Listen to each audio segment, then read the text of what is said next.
kembali kita bersama dengan channel Indonesia Seharusnya. Saat ini hadir di studio kami saudara saya ini dari Semarang, bakal calon anggota legislatif untuk DPR RI daerah pemilihan 4 Sragen Karanganyar Wonogiri. Silakan dengan Mas Bekti Wiratmaka.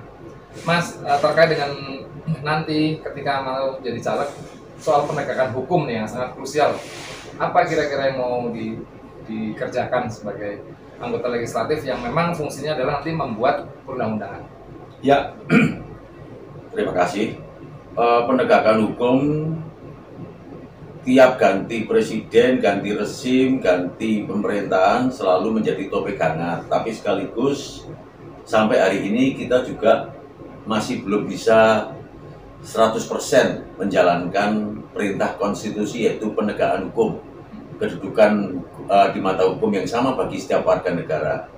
Yang saya maksudkan adalah masih banyak produk-produk hukum, baik itu yang di ranah privat ataupun yang bersifat publik, yang bersifat aduan, yang bersifat biasa, semuanya ujung-ujungnya ada peran atau keterlibatan kekuasaan, sehingga hukum memang tidak pernah menjadi suatu produk yang benar-benar mutlak atau berkuasa berdaulat secara penuh.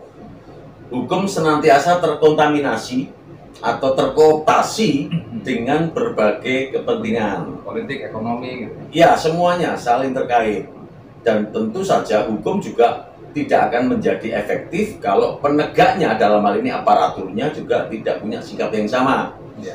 Sebaik-baiknya hukum, kalau penegaknya jelek ya tetap jelek. Sejelek-jeleknya produk hukum, kalau penegaknya bagus ya bagus. Oke, tentang Gitu. undang-undang ini, perampasan aset yang sekarang tren sebetulnya gimana sih, Mas? Kira-kira nanti solusinya yang mau diberikan? Ya, solusinya sebenarnya berpulang kepada itikat baik dari para wakil rakyat legislatif yang ada di Senayan.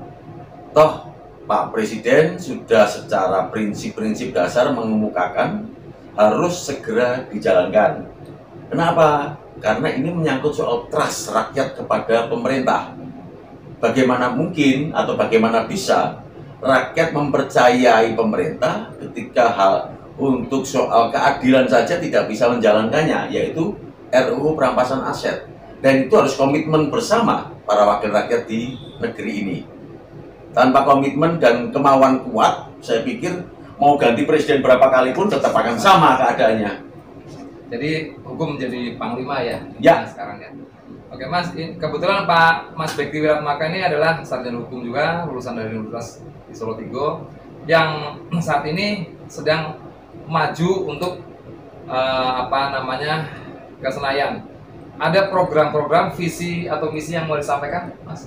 Ya, visi saya jelas, yaitu satu, hukum harus benar-benar bisa dirasakan oleh rakyat semuanya. Hukum bukan alat politik dari kekuasaan.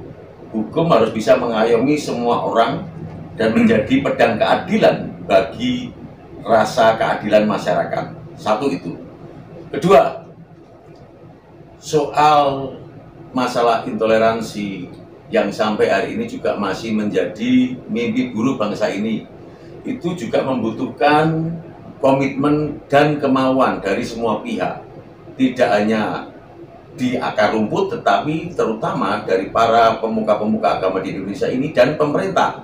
Bagaimana mereka mensinergikan sebuah komitmen bersama bahwa ini rumah besar dengan aneka ragam budaya, agama, suku, dan adat istiadat, semuanya harus sama di mata hukum. Yang ketiga, visi saya adalah petani adalah tuan atas tanah mereka, dan sampai hari ini kita melihat petani hanya sebatas pada buruh yang hak-haknya seringkali diabaikan. Para pemodal itu yang menjadi penghambat bagi kemajuan tani.